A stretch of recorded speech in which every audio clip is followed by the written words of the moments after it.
En este tercer punto, y que es de vital importancia, escuchemos otra vez una parte del diálogo que usted tuvo con el ingeniero Hernández. Estuvo en la tierra. Los textos que yo le pido a él son de una iglesia que dice ser del tiempo de Cristo y que no está en la Biblia. Y aunque fueron 90 y tantos años, algunos dicen que 102, para cuando se termina de escribir la Biblia, y no aparece la Iglesia Católica, Apostólica y Romana, entonces yo estoy pidiendo hacia el pasado, no en la profecía, porque no era una profecía que en el siglo IV iba a aparecer la Iglesia Católica. No estamos hablando que en Roma el cambio de lugar. La ceguera espiritual, pastor, no le deja ver las pruebas tangibles, las pruebas palpables en favor de la Iglesia Católica mucho antes del siglo IV con el emperador Constantino. Viejo sofisma que utilizan muchas de las iglesias y sectas cristianas. Veamos a ver, en primer lugar, analicemos el término Iglesia Católica.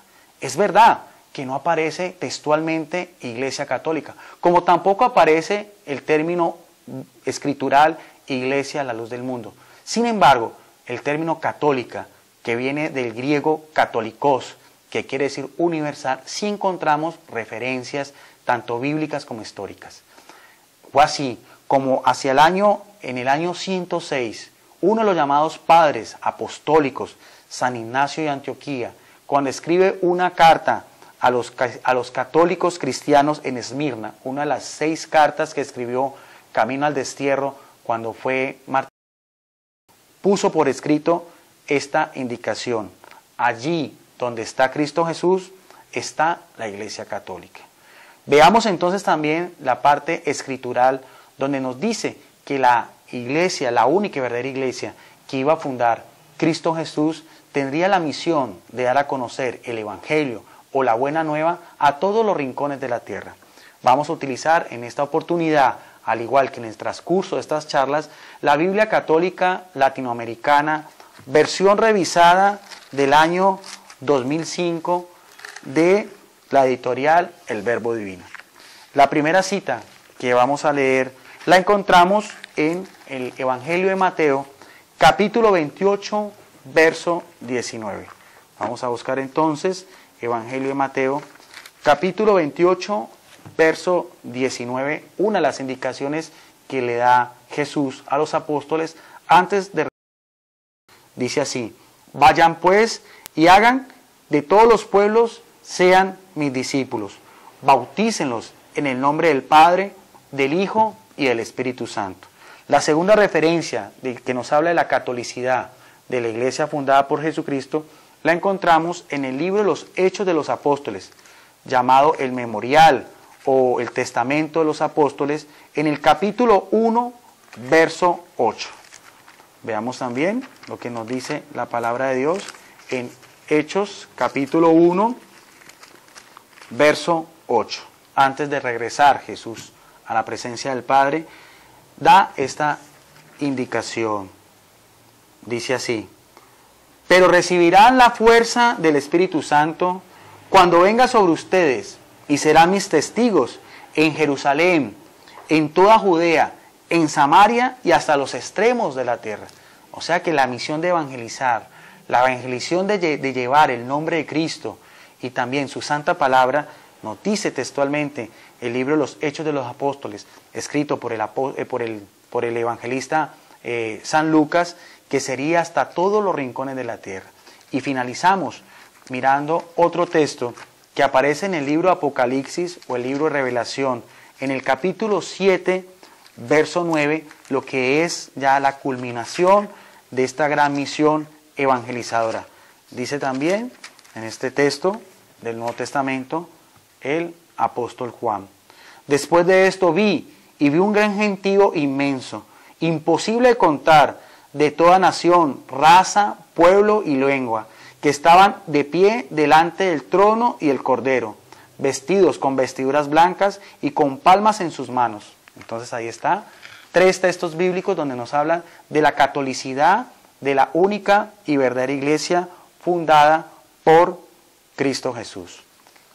Igualmente, y contrario a lo que muchos piensan, muchos historiadores y teólogos de iglesias protestantes, especialmente de las que nacen con la Reforma Protestante, es decir, la iglesia anglicana, la iglesia evangélica o la iglesia presbiteriana, muchos historiadores han confesado realmente que los inicios del cristianismo, como decíamos anteriormente con la frase de John Henry Newman, se remontan a Roma con el catolicismo. Le hice llegar en una de mis entregas, pastor, el testimonio de Adolf von Arnar, profesor de historia de la Universidad Evangélica en Berlín, quien escribió un libro en el año de 1924 llamado Manual de Historia de los Dogmas. Este historiador protestante hace un trabajo de investigación de 20 años sobre los orígenes de la iglesia primitiva, los orígenes del cristianismo, y llegó a la siguiente conclusión que lo voy a leer de una forma textual. Dice así, este historiador protestante: los elementos capitales del catolicismo se remontan hasta la edad apostólica. Parece cerrarse así el anillo y triunfar la concepción de esta historia se forjan los católicos. Pero hay más, pastor. También le hice llegar dos pruebas muy importantes sobre los sepulcros de los apóstoles, de los dos pilares del cristianismo, los sepulcros del apóstol Pedro y el apóstol Pablo, que no se encuentran en ninguna de las iglesias de la luz del mundo, ni en ninguna iglesia evangélica o protestante, sino que hacen parte del patrimonio del catolicismo y se encuentran en dos de las 4 principales basílicas que es en la ciudad de Roma. La primera, la Basílica de San Pedro en el Vaticano. Aquí está la tumba de Pedro. Fue identificada plenamente en el pontificado de Pablo VI en el año de 1968 como las reliquias de San Pedro, que ya había sido mencionada en el año 200 por el clérigo romano Cayo, y que decía, haciendo alusión al trofeo del Vaticano, y consiste en una inscripción en latín que rezaba Petrus Eni, que quiere decir Pedro está aquí. El segundo sepulcro del apóstol Pablo se encuentra en la Basílica de San Pablo Extramuros, y en el año 2006, recientemente, hace algunos años atrás, se hicieron otras excavaciones arqueológicas y se pudo descubrir el sarcófago del apóstol de los gentiles, donde se puede leer otra inscripción en latín que dice Paolo Apostolo Mar, que quiere decir Pablo, apóstol y mártir. El ejemplo de los mártires o testigos en griego de el valor y la sangre que derramaron los primeros cristianos durante los 4 primeros siglos del cristianismo. Estamos hablando de las persecuciones de Nerón, de Decio, de Trajano, de Valeriano y especialmente de Diocleciano antes al emperador Constantino en el siglo IV. Ellos fueron cristianos católicos porque veíamos ya cómo desde el siglo II así se identificaban a los que seguían al Cristo o al Redentor del mundo. Entre estos testimonios, pastor, le hice llegar el acta del martirio, le tomaba como ejemplo lo que fue el archidiácono romano Lorenzo, que fue nombrado por el Papa Sisto II, al cual el emperador pagano Valeriano le ordenó que le trajeran todos los tesoros de la Iglesia Católica.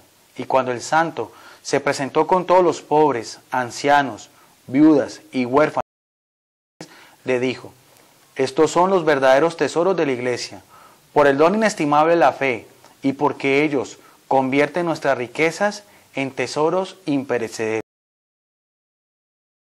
Esta respuesta le valió el morir quemado en una parrilla en el año 258.